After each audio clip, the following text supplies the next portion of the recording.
ओम नमः शिवाय। राधे राधे। आइए सुनते हैं सोमेश्वर महादेव और चंद्रमा की यह कहानी। भगवान शिव की किस तरह से करें पूजा, आइए सुनते हैं। भगवान शिव की महिमा का वर्णन करने के लिए क्या आप जानते हैं भगवान शिव के जटाओं में चंद्रमा क्यों विराजमान है? आइए जानते हैं सोमेश्वर महादेव और चंद्रमा की यह कहानी। संगम नगरी में एक ऐसा शिव मंदिर है जिसकी स्थापना चंद्रमा ने की थी। दुनिया को शीतलता देने वाले चंद्रमा ने श्राप से मिली बीमारी से मुक्ति पाने के लिए संगम के नज़दीक शिवलिंग स्थापित करके भगवान शिव के साथ सरस्वती की उपासना की थी, जिसके बाद भोलेनाथ के आशीर्वाद से चंद्रमा को कुष्ठ रोग से बचने का उपाय मिला। पुराणों में वर्णित सोमेश्वर महादेव मंदिर का महत्व और भगवान शिव की जटाओं पर क्यों विराजमान हुए चंद्रमा। संगम किनारे अरैल में स्थित सोमेश्वर महादेव मंदिर का वर्णन पद्म पुराण के साथ ही शिव पुराण में भी मिलता है। पौराणिक महत्व वाले इस शिव मंदिर के बारे में बताया जाता है कि इस मंदिर की स्थापना सदियों पहले चंद्रमा ने की थी।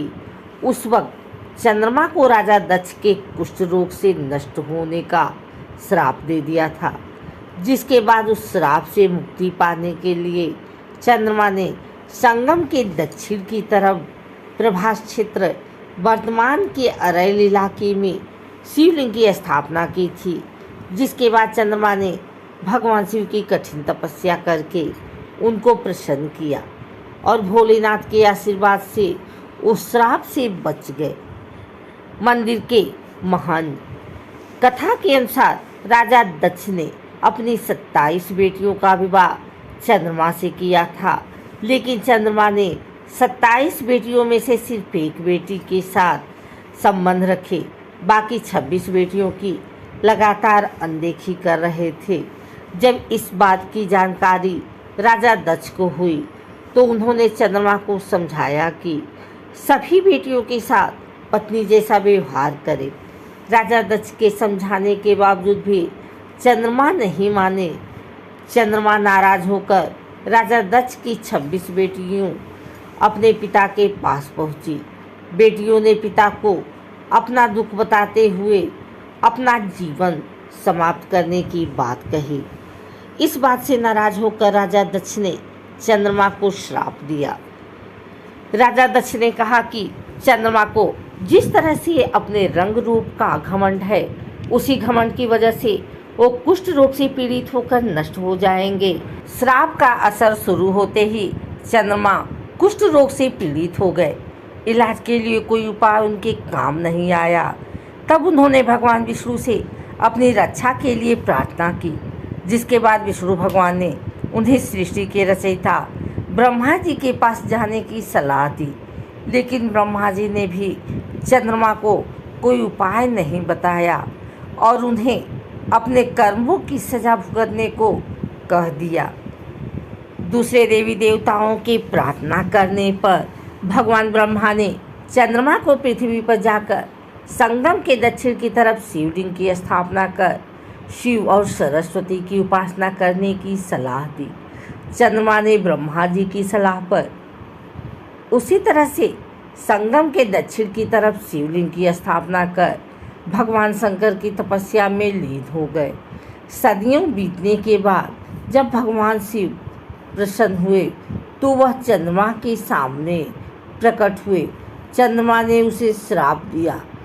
चंद्रमा ने कहा कि इस श्राप से मुक्त तो नहीं हो सकते, लेकिन अब तुम महीने के पहले कृष्ण पक्ष में 15 दिन घटोगे और उसके बाद शुक्ल पक्ष के 15 दिन में बढ़ोगे। इसकी प्रतिपदा व अमावस्या के दिन नष्ट होने से बचने के लिए शिवजी ने अपने मस्तक पर चंद्रमा को विराजमान रहने को कह दिया, जिसके बाद से ही चंद्रमा भगवान शिव के मस्तक पर विराजमान हुए बताए जाते हैं। सोमेश्वर महादेव मंदिर में आज भी दर्शन करके लोग तमाम तरह की बीमारियों से मुक्ति पाने के लिए प्रार्थना करते हैं। वहीं मंदिर के महंत का कहना है कि कुष्ठ रोग से पीड़ित व्यक्ति आज भी भगवान शिव के सच्चे मन से पूजा पाठ करके उनकी आराधना करते हैं तो उनके कुष्ठ रोग पर नियंत्रण हो सकता है। मंदिर में दर्शन पूजन करने वाले का यही भी कहना होता है कि इस मंदिर में दर्शन करने से उनकी सभी मनोकामनाएं पूरी होती हैं। अरैल इलाके में स्थित पौराणिक सोमेश्वर महादेव मंदिर में आज भी श्रद्धालुओं की भीड़ जुटती है। सिर्फ प्रयागराज ही नहीं बल्कि दूसरे जिले के लोग भी इस मंदिर में पूजा करके भगवान भोलेनाथ को प्रसन्न करते हैं। मंदिर में शिव जी का रुद्राभिषेक करके प्रतिदिन दूर दूर से लोग आते हैं। मंदिर के सामने संगम तट पर बने घाट को चंद्रकुंड घाट कहा जाता है। इस घाट पर स्नान करके भगवान भोलेनाथ को जलाभिषेक करने से भक्तों की सभी मनोकामनाएं पूरी होती हैं।